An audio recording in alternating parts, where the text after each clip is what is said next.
deal, and particularly given the very stark difference between the economic policies that both of these candidates are promoting. I want to bring in Stephanie Grisham, who we all just saw and heard on stage, former aide in the in the Trump White House, working with the First Lady, the then First Lady Melania Trump. I wrote down what you said, Stephanie, and I want to read it back to you because I tried to get my phone fast enough to record it because this is some truth telling. You said behind the scenes, Donald Trump mocks his supporters. He calls them basement dwellers. Wow. Yeah. Say more. Yeah, I mean, it's just true, and I felt like, I spent 6 years with him, and I really did believe in him at the beginning, and I really wanted people to know what he's like behind the cameras, because it's all he cares about is when he's in front of the cameras. And so if I can reach any independents out there or Republicans out there to understand that I get it, I get what it was like to believe in him, I get it, but I just want people to know that he really is behind the scenes. And what was compelling? I mean, I've talked to people, Republicans who, like you, believed in Donald Trump, and one person was just honest with me and said they liked the fact that he was a celebrity, and they felt the Democrats always had the celebrities, and they liked it that he was famous. And what was it that made him compelling to you initially? So I joined the campaign 2 weeks after he came down that escalator, and it was because I just worked at one of his rallies as a favor to somebody, and the way the crowd reacted to him, and the way that he spoke so plainly, he didn't use just the political jargon that everybody used. He was a politician. Yeah, he was like a breath of fresh air, which really makes me sad to say that right now, but at the time, and then I just kept going, and I kept seeing the people's reaction to him, and I thought, well, maybe if we can smooth out his kinks. Yeah. There were a lot of kinks. I mean, and you talked about your disillusionment. Obviously, January 6th was a big part of that. Yes. But for you, and because there's so many Republicans that are here. I mean, I just spoke with the mayor of Mesa, Arizona. He's a whole Republican. It's my home state. Yeah. And people are being welcomed so warmly here. There's not any judgment here. This is like, come to the cookout, right? Come to the party. So how does that feel for you? It's I don't understand it, because for me the last 4 years since I've been out of office it's just been hate and hate and hate coming at me, but also just watching him as a citizen, and it's just nothing's good without me, the country's terrible, everything's bad, but only I can fix it. And so this is it's joyful, of course that's the word everyone's using, but it's really unifying, and I believe that the Democrats here are understanding that we've got to come together, and we're not going to agree on policies, period, probably, but we've got to talk to each other like humans again. Yeah, and Claire, look, I met a guy last night, and when we got back to the hotel, who talked about the idea of this as a family reunion, and then we just heard Jamie Harrison use that same language, because a family is full of people who think all sorts of different things, they feel different ways, but they all get along and love each other.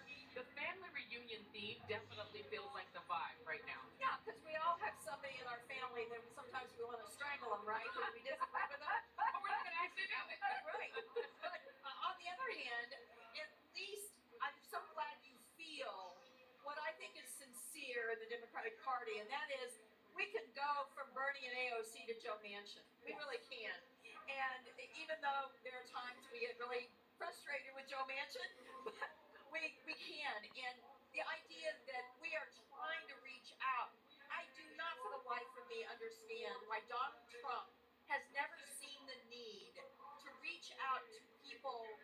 I mean, he never really asked the Haley voters to support him.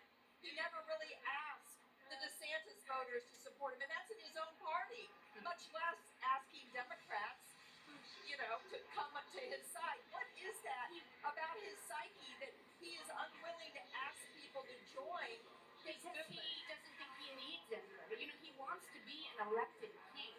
He wants to be, an autocratic government where everything he says goes and everyone falls in line, whether it's in Congress, in the DOJ, as we know, the military. He doesn't want to have people join him. He wants people to just do what he says. Yeah. And again, that was something I watched him evolve into, I have to say. I don't know in the beginning he even had that way of thinking, but I watched him evolve as he learned about the power he had. And I watched it just happen over time. And at the end, he became just a tyrant. And truly, it was just, don't question me. We're just going to do it what I want to do. And, Can you talk about the outreach that the Wall's teammate to you, and kind of what was that process like? What brought you in the door? Well, I had been talking to some people prior to Biden stepping down about the possibility of endorsing him. I knew that as somebody who had been around Trump for so long again, that I probably had a good voice and could speak out, and I wanted it to be impactful though. So finally, when the Republicans for Harris came to me and they asked me if I would be involved, I, jumped at the chance. And everybody I've worked with on the campaign has been fantastic and welcoming, and it's just such a breath of fresh air having worked in a campaign and in an administration that I worked in before. And it's truly been wonderful. And for people who feel uncomfortable as you did with Donald Trump and the way that he behaves, and by the way, we've talked about this, we can tell that he has contempt for his supporters. Like, I think anyone watching can tell that he does not have a great deal of respect for his followers. No. But when somebody comes to that realization, what does that conversation look like? To say it's okay to, you don't have to vote for him. You can vote the other way. It's hard. It's hard to admit you were wrong. It's hard to admit you were so, so wrong. And so I try to say that to people, like, look, I get it.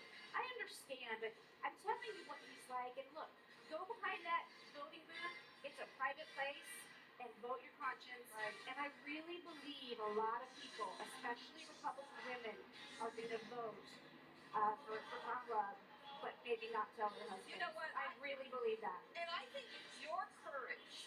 And make no mistake about this.